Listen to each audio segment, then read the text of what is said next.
مرحبا بكم. اسمي عماد بالقاسم، رجل اعمال تونسي نعيش في بريطانيا من اواخر الثمانينات. شركه وورلد جلوبال نتورك تونيزيا هي شركه تونسيه عندها عقد تسويق مع شركه عالميه اسمها وورلد جلوبال نتورك. عندنا نبيعوا في كل ما هو ادوات نتاع التكنولوجيا بصفه عامه، من التليفونات لاي شيء في التكنولوجيا فيه.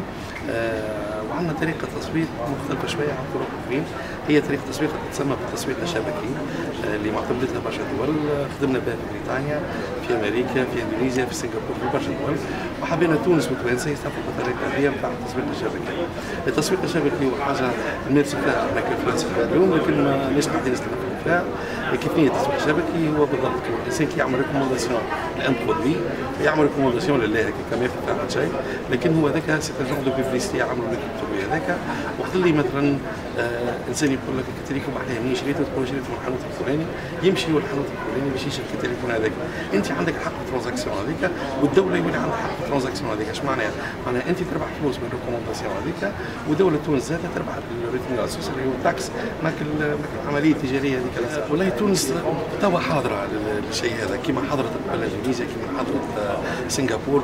توا راهو تونس كونها حاضره معناها في المناخ الاقتصادي الموجود فيه. يعني كرجل اعمال وكاقتصادي، كل فتره من الاقتصاد وكل فتره من الصعوبات الاقتصاديه، وكل فتره لها رجالها ولها البزنس نتاعها ولها كل شيء.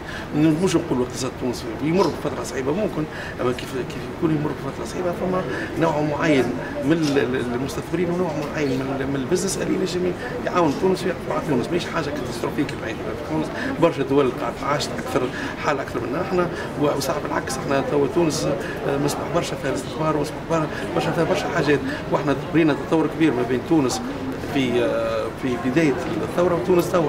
هكا علاش توا يظهر لي الوقت سابق برشا باش الناس تفهمنا وتفهم التسويق الشبكي وتفهم الخدمه تاعنا، ونجم تونس تستنفع منه واحنا نستنفع من تونس. تقريبا البزنس هذا حسب المؤشرات اللي عطيناها باش يقدم لتونس ما قدروا تقريبا 20 مليون دولار في العام كتاكس للدوله، كدائات للدوله.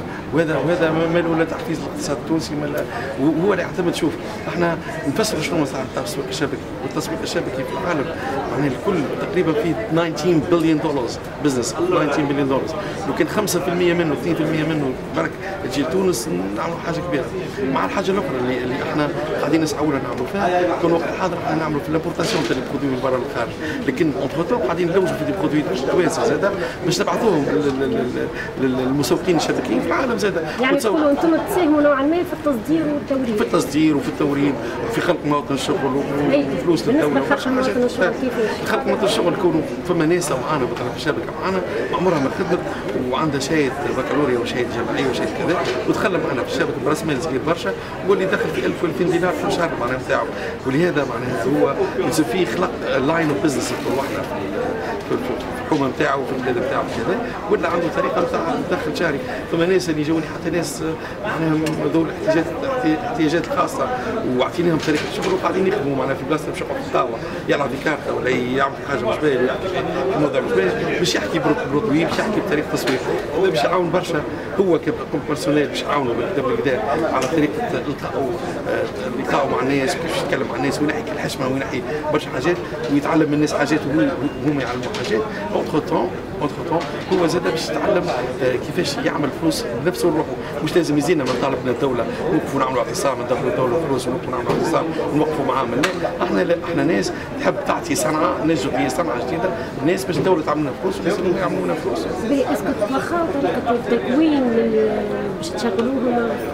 كل ما هو علاش البروبليم تاعنا مثلا يقولوا الناس غالي، تبيع في تليفون بزوز ملايين علاش، ولا تبيع في تليفون بمليون كامل علاش؟ لا، احنا السعر هو كيف الفرانشيز، كاينوا فرانشيز السعر نتاع التليفون هذا كي تاخذ البرودوي نتاعنا سواء كان تليفون ولا اي شيء اخر من البرودوي نتاعنا، تاخذ البرودوي وتاخذ طريقه التسويق ونعلموك نعطيوك فما تريننج يصير الناس كل تريننج هذا متواصل، مش باش يقف على نهار بعدين متواصل. الناس معناها بالالاف قاعدين يعملوا في التريننج هذا في الجميع. احنا الجمهوريه يخدموا ليل نهار وقاعدين معناها يعلموا الناس في طريقه جديده نتاع التسويق، طريقه جديده نتاع الكلام مع الناس، طريقه جديده باش يفهموا المواضيع، طريقه جديده باش الناس ينجم يعمل مورد رزق من لا شيء عائلته اللي هو تستنفع بها هو يستنفع بها عائلته.